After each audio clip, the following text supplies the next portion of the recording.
All of humanity's problems stem from man's inability to sit quietly in a room alone, said Blaise Pascal in 1654. The idea of being still and alone often frightens people, and I agree that being quiet forever isn't necessarily the desirable position to be in forever. However, being quiet and still, separated from world for a while, to spend time by yourself can benefit us immensely. Today, in our current society, our personal and professional problems are equally overwhelming. At work, our desks pile high with papers, our inboxes overflow with messages, and we are always reachable in this overly connected world. Mean arguments, conflicts, and updates are not far away. Life seems to bombard us with new tasks and challenges.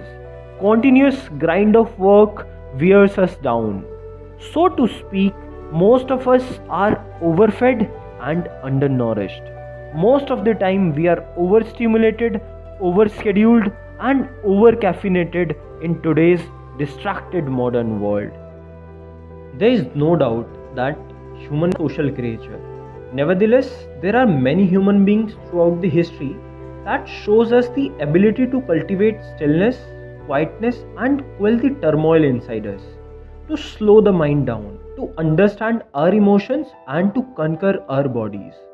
We cannot dismiss the importance of stillness required to become master of one's own life, to survive and thrive in any and every difficult situations. No matter how loud or busy it gets, stillness is the key. According to ancient Chinese text, the Tao Te Ching, one has to be careful as someone crossing an iced over stream, alert as a warrior in enemy territory, courteous as a guest, fluid as melting ice, shapeable as a block of wood, receptive as a valley, and clear as a glass of water. The Daoists used to say, you have to still the muddied water in your mind, then only you could see through it. The question is, if the quiet moments are the best moments, and if so many wise, virtuous people have talked about it, why are they so rare? Well, the answer is that we may naturally possess stillness, yet accessing it is not easy.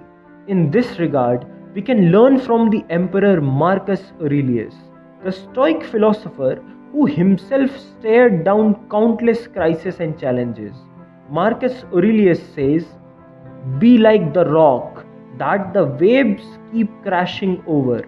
It stands unmoved and the raging of the sea falls still around it. The power of stillness in today's fast paced world is not some nonsense, but in fact desperately necessary to all of us. Whether you are a student, sports person, working professional, or a content creator, stillness is what you aim for.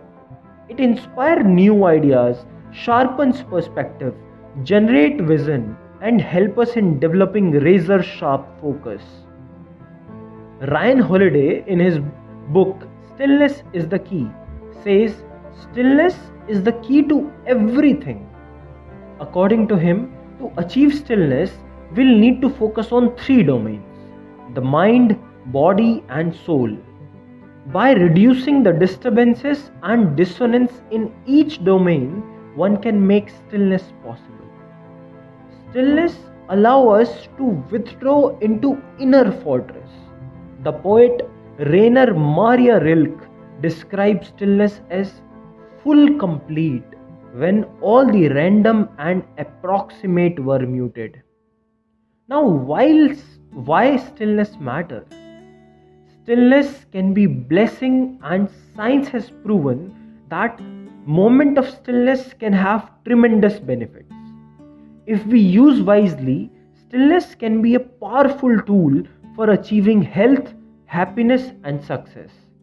Stillness helps us to reflect on plans. Stillness helps us to gain control over situation without being rushed and distracted. Stillness allows us to execute things on ground. Stillness possesses the key that unlocks the victory. Martin Luther King Jr. observed that there is a violent civil war raging within each and every person. It's a war between good and bad impulses, between our ambitions and principles, between what we can be and how hard it is to actually get there.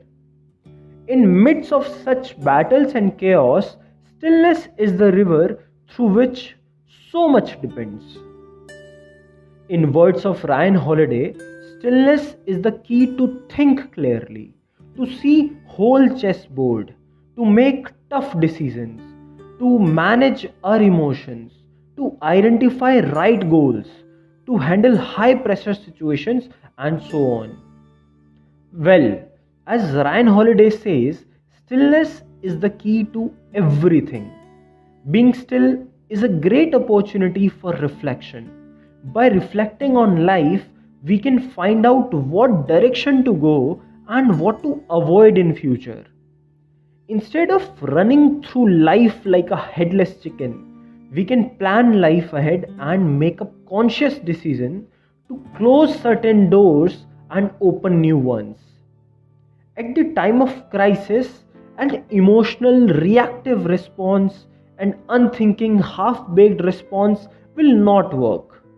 If we want to perform at our best, we will need then is the power of stillness that Buddha, Marcus Aurelius, Martin Luther King, Kennedy, and many others drew upon. The stillness is all about calmness, open mindedness, and clarity about what really mattered. In these situations, we must be fully present, empty our mind of preconceptions, take our time, sit quietly, and reflect. Reject distraction and be deliberate without being paralyzed. As Pablo Picasso says, and I quote, without great stillness, no serious work is possible. Stillness does not just benefit performance, it also puts us in a position to explore and even embrace ourselves. Therefore, we must cultivate stillness to succeed in life and to successfully navigate the many crises it throws our way. It will not be easy, but it is essential. So consider harvesting the power of stillness. Thank you so much for watching.